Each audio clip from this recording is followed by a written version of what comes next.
Personnellement, j'en suis sûr, c'est ma plus belle performance au cinéma depuis que j'ai commencé à faire du cinéma. Les gens, ils se rendent pas compte. Sur des plateaux, j'ai entendu plein de trucs dans ma vie où on disait, voilà, il y a trop d'arabes, là, il y a trop de trucs, il faut un peu filtrer et tout. Ça fait des années que ça se dit ça.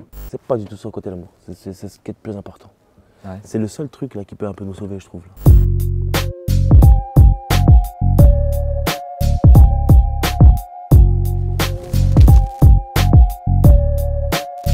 Salut Hakim. Ça va Guillaume? Ça va et toi? La pêche. On est ici dans les gradins du Cirque Royal où tu vas jouer ton spectacle. Exact.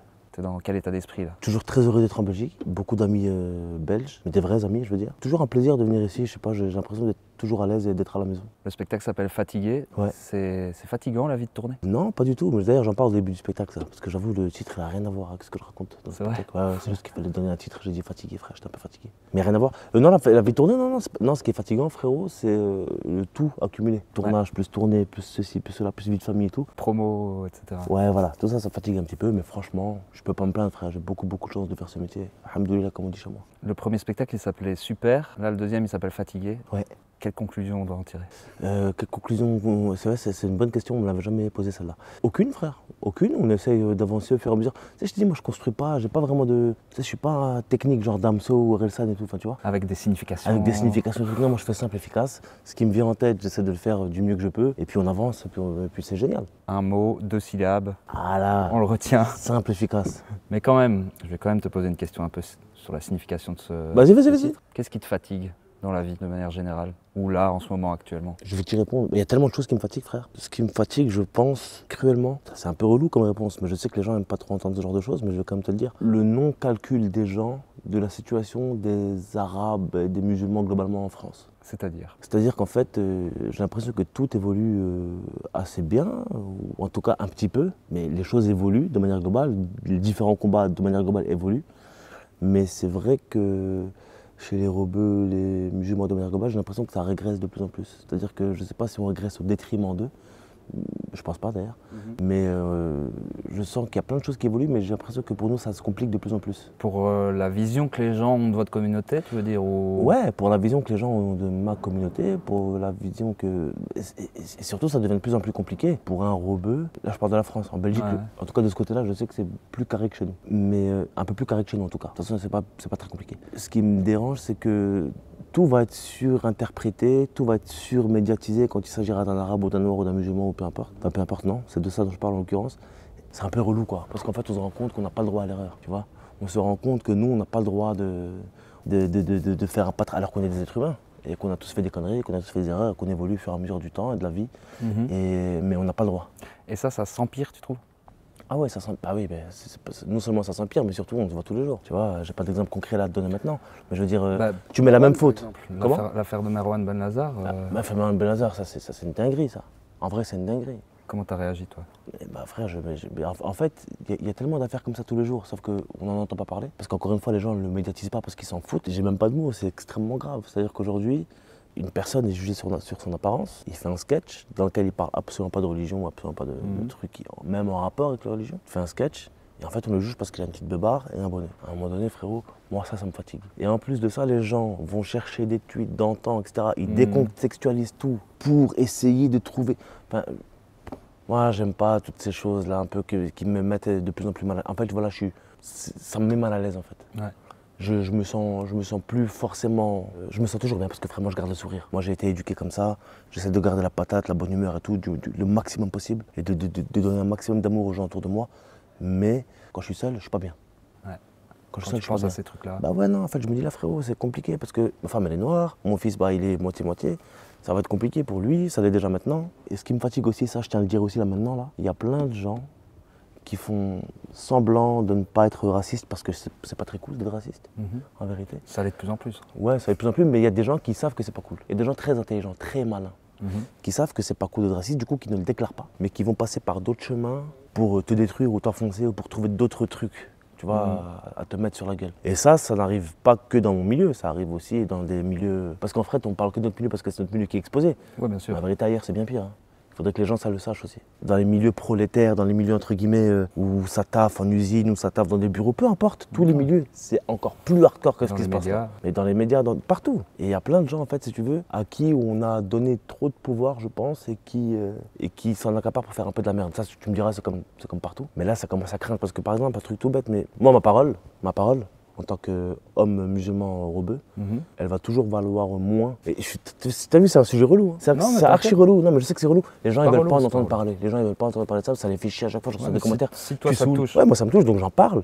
Mais les gens, je sais que ça les saoule. Donc je m'excuse d'avance, les frérots, mais je le fais une fois, après j'arrête. En tout cas pour la Belgique. Mais moi, ma parole, elle va être moins. On va pas me croire, moi. En fait. Non, mais lui, n'importe quoi. De toute façon, c'est un rebeu. Donc, parce que t'es musulman. Parce que je suis musulman, parce que je suis rebeu, parce que je le revendique. On va un peu moins me croire que les autres. Tu vas me mettre, moi, face à un blanc, face à une blanche, peu importe. On va dire, ouais, bah, c'est elle qui a raison, c'est lui qui a raison. Parce qu'eux, on les connaît. Eux, c'est ça et ça. Et ils te disent après qu'ils sont pas racistes. Et ça, c'est très injuste. Ce discours-là, est-ce que tu as l'impression qu'il est plus difficile à tenir aujourd'hui? Là, tu le dis, c'est une vidéo qui va sortir sur les réseaux. Ouais. Est-ce que tu aurais ce discours-là si tu allais en télé, par exemple Bah écoute frérot, j'en ai parlé un peu sur Quotidien, j'ai pas eu beaucoup de temps de parole, j'ai fait ce que j'ai pu en peu de temps que j'ai eu. Est-ce que tu as eu des retours négatifs par exemple par rapport à ça Je regarde plus frérot. J'ose même plus. J'ose même plus regarder. J'essaye de lire un max de choses et j'essaie de répondre à un maximum de gens parce que j'aime bien répondre aux gens, moi je trouve que c'est important. Et quand j'ai le temps, je le fais. Sinon, c'est compliqué. Mais ouais, écoute, j'ai souvent des retours négatifs par rapport à ce que je dis. Parce que les gens, ça les saoule en fait. Ils disent, ouais, mais Hakim, toi, t'es humoriste, donc fais nourrir. T'es acteur, fais des films, c'est tout ce que t'as à faire. Pas besoin de ton avis sur le racisme et tout. Mais frère, sauf que ça nous impacte quotidiennement. Et puis moi, je veux dire une chose. Moi, alhamdoulilah, entre guillemets, je gagne bien ma vie grâce à Dieu. Grâce à Dieu, j'essaie de m'entourer du mieux possible. Donc j'ai mon fils, j'ai ma femme, ça se passe bien, c'est cool, c'est carré. Mais il y a 90% des gens de ma communauté, entre guillemets, que ça touche tous les jours. Ouais, c'est ça, parce que tu disais les racistes qui ne se déclarent pas. Toi, tu as quand même le côté notoriété que plein d'autres musulmans n'ont pas. Mais évidemment, c'est la chance que j'imagine qu'on te regarde quand même avec cet œil-là aussi. Ouais, bien sûr. Mais moi, c'est la chance que j'ai, c'est que j'ai la chance de pouvoir le dire. Donc je le dis. Et donc j'espère que ça va toucher certaines personnes et que certaines. Mais encore une fois, je ne le dis pas de manière méchante pour braquer des gens ou autre. Moi, je crois en tout ce qui est rédemption, je crois en tout ce qui est évolution. Je pense que les gens peuvent changer de mentalité, peuvent changer de mindset, peuvent changer de manière de voir les choses. Même quand tu reçois des messages ultra violents, parce que je me rappelle que tu avais partagé en story des messages. Je l'ai fait très peu, mais je l'ai fait, parce que je me souviens d'une fois où tu l'avais fait, c'était hardcore quoi. Même face à ce genre de messages, tu arrives à rester optimiste? Frérot, ouais, t'es obligé de toute façon. J'arrive à faire. En tout cas, je fais du mieux possible. J'essaye toujours de garder la patate. Peu importe face à qui je me trouve, j'essaie toujours d'être. Tu vois, frérot, j'ai 35 ans aujourd'hui. Je t'ai dit, ça fait 10 piges que je suis marié, j'ai un gosse et tout. J'ai envie que les gens qui sont autour de moi soient heureux quand je sois là. Et surtout qu'on puisse, entre nous, se pardonner, s'élever et tout, etc. Ça, c'est aussi une notion qui a beaucoup disparu, ça. Les gens sont trop dans la haine en ce moment-là. Dans la rancune. Dans la rancune, dans la haine, dans la rage. Il faut apprendre que les gens évoluent, qui peuvent changer. Qui peuvent changer, c'est super important ça. Alors on va sortir un peu de ce tunnel. Moi, merci d'avoir posé des questions là-dessus, frère. Avec plaisir, avec plaisir. T'es un des plus grands joueurs de l'histoire, tu te caches. On va quitter le PSG. Quoi? Mais de quoi tu me parles, toi? C'est pas pour moi que je suis là, c'est pour toi, frérot. T'as dit pour ça, c'est pour le reste du cœur, alors. On t'a vu aussi récemment, ici pas mal pour la promo de Mercato. Ouais. Dans lequel tu joues un joueur de foot pro. Exactement. Toi qui es un ancien footeux, j'imagine c'est quand même un accomplissement, même si c'est dans un film et c'est du cinéma. Ouais, jouer un joueur pro. Écoute, la vérité c'est que effectivement on m'a appelé moi pour tourner dans ce film. Tu me proposes de réaliser mon rêve, ça rentre dans mon emploi du temps, j'y vais. Donc j'y suis allé, j'ai accompli un rêve parce qu'effectivement j'ai joué au Parc des Princes et puis ça s'est arrêté là, génial. T'as l'impression que c'est quoi le plus dur, c'est devenir footballeur pro ou devenir un comédien de cinéma qui joue avec Jamel Debbouze? Non, le plus difficile dans la vie c'est de devenir footballeur professionnel. Parce que devenir acteur de cinéma c'est pas facile non plus, il y a aussi beaucoup d'appelés et peu d'élus. Non, c'est pas vrai ça, en vérité non. Le cinéma, en travaillant, en donnant les moyens, en étant le plus sincère possible dans ce que tu fais, tu peux y arriver. Ok. Le football, non. Le football, t'as beau être sincère, honnête, tout ce que tu veux, si t'es nul, gros. Le cinéma, il y a beaucoup de triches. Tu vois ce que je veux dire? Bah non, frérot, excuse-moi, mais là, on va parler français aussi un petit peu.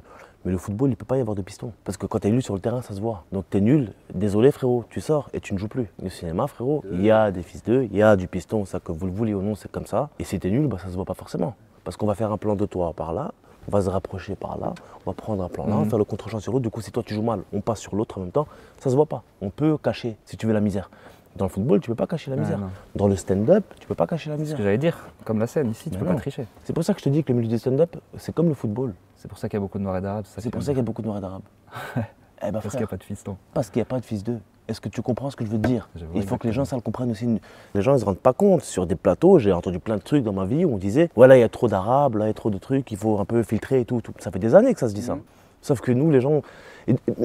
Hassoul, moi ce que je veux dire, je suis pas là pour me plaindre, je m'en bats les couilles. Tout va Ouais. très bien. On va essayer de donner la force à un maximum de gens. Il y a plein de gens qui poussent, qui sont super forts. La scène belge, elle est incroyable. C'est un métier dans lequel il n'y a pas de piston. Si t'es drôle, ça marche. Si t'es pas drôle, ça marche pas. Hein, mes frères, mais tu sais très bien qu'il n'y a pas de triche. Ouais, ouais. Si la vanne n'est pas bonne, bah elle n'est pas bonne. Les gens ne rient pas, ils applaudissent pas et puis Et ils viennent pas te voir en ils viennent pas spectacle. te voir un spectacle. C'est un métier qui est juste. Puisqu'on était on est sur Mercato et le foot, j'aimerais bien faire un petit jeu avec toi. Si tu devais faire ton 11 de légende de l'humour. Mon 11 de légende de l'humour. Tu- Ça, c'est très marrant ça. Mais je te mettrai automatiquement, je pense, de mon point de vue, Romain Fressinet. Ouais. 10, meneur de jeu, capitaine. Je te mets Fadili Camara en pointe, tac, ça marque tous les buts. En défense centrale, moi je mettrais Alexandra Roth, tac, elle tient la ligne derrière. Tiens la baraque. Elle tient la baraque derrière. En espèce d'électron libre, qui s'amuse et qui fait ce qu'il veut. Redouane Bougueraba, ça il s'amuse un peu, il fait ce qu'il a à faire. Sur l'aile droite, je mettrais un petit Ray Mendes. Non, Ray latéral droit. Ray la droite, c'est latéral droit lui. Il a le profil d'Akimi, en beaucoup moins rapide. Ah, en 6, je mettrais Lise de Hurtevent. En pare-choc. En pare-choc, ouais, parce que tu sais que c'est toujours carré. En 8, je mettrais Morgane Cadignan. Milieu de terrain avec Myriam Benoît. Tac, 3 sentinelles extraordinaires. Coach, Merwan Ben Nazar, mais juste parce que j'ai envie. Et puis ceux qui gravitent, enfin je sais pas où je les mettrais sur le terrain, mais t'as des Ilyes Mela, t'as les Yassine Hitch. Et là, je t'ai cité beaucoup de gens de la nouvelle génération. Adel Fugazi, carrément. il y a plein de gens qui sont extrêmement forts. On va bientôt aussi te voir dans le film de Mourad Winter. Oui. Tu sais, ton pote, Mourad Winter. Mourad Winter, ouais, pas de très très longue date. Qu'est-ce que tu peux me dire sur cette expérience, sur ce film qui va sortir? Je vais te dire un truc, je vais te parler français ou belge. Personnellement, j'en suis sûr, c'est ma plus belle performance au cinéma depuis que j'ai commencé à faire du cinéma. D'accord. Mais T'es c'est vraiment fier de Ouais, je suis très fier de ce film. Je suis très fier de ce film, je suis très fier de ma performance. Ça, c'était par rapport à moi. Mhm. Maintenant, je te parle de manière globale. Je trouve que le film, c'est une pépite. Ouais. Et je pense que ça va créer quelque chose un petit renouveau dans le cinéma français. Vraiment, parce que ça joue dans le film. Il y a Laura Felpin, avec qui je partage l'affiche, qui est extraordinaire. Bon, ça, j'ai pas besoin de le dire, mais les gens le savent déjà. D'ailleurs, c'est son anniversaire aujourd'hui. Joyeux anniversaire, Lolette. Bon anniversaire. Machallah. Mourad, c'est son premier film. Il a été super bouillant, super investi. On a vraiment beaucoup travaillé. Une vraie belle aventure. Une vraie, très belle aventure. Ce film, je souhaite vraiment qu'il marche. Toi qui es en couple, avec enfant, Ouais. qui a l'air épanoui, vous avez l'air d'ailleurs hyper complice avec Fadili et tout. Est-ce que tu trouves que l'amour c'est surcoté? Est-ce que l'amour c'est surcoté? Franchement, frère, la vérité, je souhaite à tout le monde de trouver la personne qui le comprenne. Bon, la vérité, c'est pas du tout surcoté. C'est pas du tout surcoté l'amour. C'est ce qui est le plus important. Ouais. C'est le seul truc là qui peut un peu nous sauver, je trouve. Là. Par rapport à ce qu'on disait tout à Par l'heure. rapport à ce qu'on disait tout à l'heure. Je pense qu'il faut que les gens s'aiment un peu plus, il faut qu'ils apprennent à. En fait, il faut se rencontrer un peu plus dans la vie, quoi. Il faut parler, il faut. S'intéresser. Moi, il y avait un truc qui m'a beaucoup aidé quand j'étais plus jeune, quand j'ai raté dans le foot et puis quand j'avais envie de faire autre chose, donc du stand-up ou du cinéma. C'était 2 citations, je sais plus de qui elles sont malheureusement, mais il y en a une particulièrement qui disait « La vie n'est faite que de rencontres ». Ça m'a donné envie de rencontrer des gens. Ouais. Et donc c'est ce que j'aime toujours faire aujourd'hui, j'aime bien parler aux gens, moi. Moi j'adore les gens. Et ce que j'aime le plus chez les gens, frérot, c'est pas la beauté physique ou bien Ouais. l'intelligence, j'en ai rien à secouer. En vérité, à l'époque, oui, j'ai 35 piges, frérot. C'est plus ça qui m'intéresse. Moi, ce qui m'intéresse aujourd'hui, c'est de déceler en toi la manière dont tu vas me faire rire ou pas. Ok. Tu vois, l'humour que tu as. Est-ce que ton humour, est-ce que tu vas passer par tel ou tel chemin pour réussir à me faire gaulerie? Est-ce que tu vas inventer tout le tes trucs? C'est ça, moi, que j'aime le plus chez les gens. Tu vois, c'est à ça que je Et en m'intéresse. amour aussi. Évidemment, frère. Fadili est intouchable. Tu parlais de Laura Felpin tout à l'heure. Vous êtes un peu une nouvelle génération d'acteurs comme ça. Beaucoup qui viennent finalement du monde d'Internet. Hein. Laura, ses vidéos sur Instagram qui l'a fait connaître. On peut citer aussi Vic avec qui tu étais dans le Whoop. Tu sais pourquoi ils viennent vous chercher? C'est les réals ou les producteurs Mais parce qu'on est bon, frère. Ouais, c'est ça. Parce qu'on est bon, frère. Parce qu'on est bon, parce qu'on joue juste, parce qu'on se prend pas la tête, parce qu'on est agréable sur un plateau. Laisse-moi te dire une chose aussi. Ouais. On est archi agréable. C'est-à-dire que c'est super important aujourd'hui, frérot, ça. Moi, je vais sur un plateau, j'ai envie qu'il y ait une bonne ambiance. J'ai envie que ça se passe bien, j'ai envie que tout le monde soit safe, j'ai envie que tout le monde soit content, tu vois. Ouais. Dès que je sens un truc un peu malaisant, je stoppe tout. Moi, je peux pas travailler dans des conditions pareilles. Et ça m'est déjà arrivé de le faire. Moi, quand je viens sur un plateau, et surtout quand j'endosse le rôle principal, il faut que tout le monde soit bien. Il faut que je puisse taper des barres avec les gens, il faut qu'on puisse s'entendre, il faut qu'on puisse être, tu vois, dans des ententes cordiales, correctes, professionnelles, amicales, sérieuses. Et ça, tu crois Il que faut que c'est ça bosse, lié- il faut que ça enchaîne. J'aime bien quand ça bosse, moi. Ça, tu crois que c'est lié à ton passé plus sur Internet ou peut-être on se la racontait moins peut-être? Écoute, frérot, tu sais quoi, je vais te dire un truc. Les gens savent avec qui se la raconter. C'est-à-dire? C'est-à-dire que, frérot, il y a des gens qui vont se comporter avec moi, ils ne vont pas se comporter de la même manière qu'ils se comportent avec mon pote Jamal, qui est juste là, par exemple. Ok. Il y a des gens, selon qui tu es ou selon ce que tu renvoies, ils ne vont pas se comporter de la même manière. Et donc c'est ceux-là qu'il faut mettre à l'amende. C'est ceux-là, frère. Il n'y a absolument aucune raison que tu te comportes différemment entre moi et Jamal, ou aucune raison, gros. Donc ça, je le vois tout de suite, moi. Mais par contre, je le dis. Je t'ai dit, frérot, on a évolué. En fait, et c'est dû à quoi tout ça? C'est pas dû à mon passé d'Internet. Déjà, si, peut-être, parce que c'est vrai que sur Internet, on arrivait entre poteaux, on tapait des barres et puis on rentrait chez nous, quoi, tu vois. Personne ne se l'a raconté et puis c'était cool. Et là, c'est beaucoup plus professionnel, tu t'en doutes. Il y a du budget, il y a des grosses équipes et tout. C'est dû, frérot, en fait, c'est dû à chacun son parcours. Ouais, c'est ça. Tu vois, sa personnalité. Chacun sa personnalité. On a grandi, on a évolué, je te dis, on a progressé, on a passé des étapes de vie, des étapes de professionnel, des étapes de. Voilà. Puisqu'on parle du fait que tu viens de base d'Internet, j'aimerais bien te parler quand même de tes vidéos Insta. Ouais. Salut la France, super sublime, excellent, j'adore France, super sublime, excellent. France, super sublime, excellent, super sublime, excellent. Qui marche super bien. Hein. Ouais, c'est cool. Bah, la première question par rapport à ça, c'est d'abord ce gimmick sublime, super sublime, excellent. Est-ce que tu sais d'où ça vient? Est-ce que c'est une référence particulière? Ou est-ce que tu te souviens de quand la première fois tu l'as fait ou pas? Ah, je me rappelle, j'en parlais la dernière fois avec un pote parce qu'il me demandait, mais en fait, ça vient d'où cette histoire-là? Ouais. En fait, je me rappelle, c'était avec une pote à moi que je peux citer qui s'appelle Fatna. Ça fait longtemps que je n'ai pas eu de nouvelles, il faudrait que je prenne de ses news. J'imitais un beauf. J'ai dit, hey, super sublime, excellent, ça va toi, super. Elle était morte de rire. Je dis, putain, mais c'est marrant ça. Et du coup, j'ai fait, attends, Fatna, je vais tester. J'ai fait une vidéo vite fait comme ça à la con, je disais super sublime, excellent, ça a marché tout de suite. Et puis du coup, j'ai retenu une gimmick et puis je l'ai refait, je l'ai fait. D'ailleurs, je suis content parce que maintenant, je vois de plus en plus d'humoristes qui font des. Ouais. Qui font des face cam. Moi, j'ai commencé il y a longtemps. Ouais, t'es un précurseur. Donc ça me fait plaisir de voir ça, tu vois. Ça me fait plaisir de voir des gens qui le font, etc. Donc c'est cool. Par rapport à ça, moi, je me pose une question. On a vraiment l'impression que c'est hyper spontané. C'est-à-dire qu'il y a un truc qui te fait chier, qui t'interpelle ou quoi, tu vas sortir ton téléphone et le faire. Est-ce que c'est vraiment comme ça que ça se passe? Ou est-ce qu'il y a quand même une petite réflexion en amont? Vraiment, ça dépend des vidéos. Quand c'est un sujet un peu sérieux qui va parler, par exemple, je sais pas, la défense du voile ou d'autres choses, je vais faire attention à ce que je dis. Et puis après, des sujets un peu plus légers, ouais, j'y vais à l'arrache, en impro. Est-ce que tu penses que sur les réseaux, tu pourrais parler de tous les sujets comme sur scène, par exemple? Non, mais bien sûr que non. Là, ce que je dis, tu vas voir le spectacle? Ouais. Ouais, bah tu verras. Ce que je dis dans le C'est pour ça spectacle. que je t'ai posé la question, j'imagine. Bah non, parce que dans les réseaux, on peut tout sortir de son contexte. Je fais des vidéos d'1 minute, 1 minute 30. T'as pas le temps d'expliquer aux gens les tenants, les aboutissants. Là, j'ai le temps.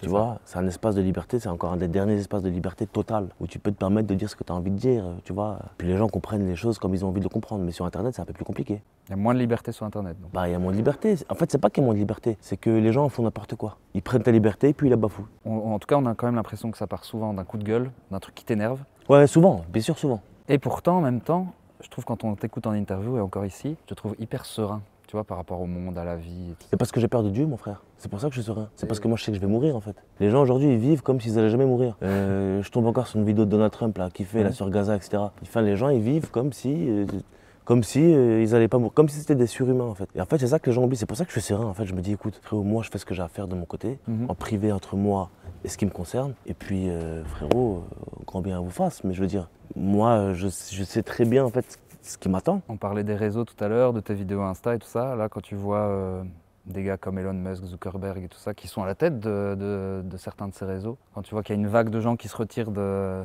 X, de Twitter par exemple, est-ce que toi, par principe, tu serais prêt à arrêter les réseaux? Bah frérot, moi déjà, je suis plus sur X depuis. Ouais. Concernant les réseaux, bah en fait, frérot, pour l'instant, ça reste un outil dans lequel on peut s'exprimer quand même. Fournissez-moi un autre outil de communication, puis je le ferai sur un autre outil de communication, y a pas de problème. Mais là, pour l'instant, frérot, on est obligé quand même de s'exprimer. Enfin, tu vois, en fait, moi, je me vois pas non plus faire complètement ma gueule pour l'instant. Ah, c'est ça.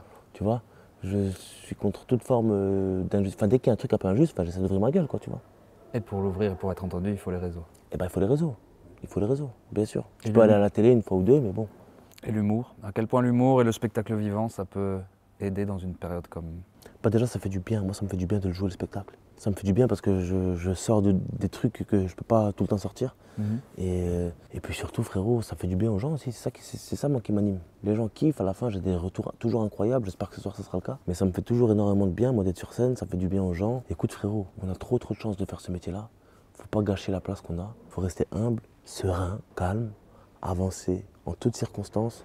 Et puis pas faire gaffe à toutes ces ondes un peu dégueulasses là, qui nuisent à tout ce qu'on essaie de fournir comme effort depuis des années et des années. Parce que frérot, encore une fois, je te le dis, c'est énormément de taf, tu vois. Ouais. Les gens ils pensent que tu arrives là, c'est énormément de travail frérot. C'est énormément de sacrifices, c'est énormément de prise de tête, c'est énormément de... Frérot, moi je me rappelle quand je débutais ou autre, moi je charbonne, même là encore, hein. Là j'ai eu 3 mois, c'était compliqué, j'ai pas trop vu ma famille et tout quoi. Mais ta journée elle commence à 7h du matin, elle finit à minuit, 1h du matin. Tous les jours. Donc c'est fatigant quand même. Physiquement fatigant. Psychologiquement, j'aime ce que je fais et je sais que c'est pour aboutir à quelque chose. Et puis si ça aboutit pas, c'est pas grave, mais en tout cas c'est l'objectif. Et pour faire du bien aux gens, comme tu l'as dit. C'est ça, c'est mon métier frère. C'est de divertir les gens, tout en essayant parfois de passer quelques petits messages. Écoute, on te souhaite de faire encore beaucoup de bien aux gens. Merci bon mon ref. spectacle ce soir. C'est gentil poto. À Merci la Guillaume. prochaine. À la prochaine.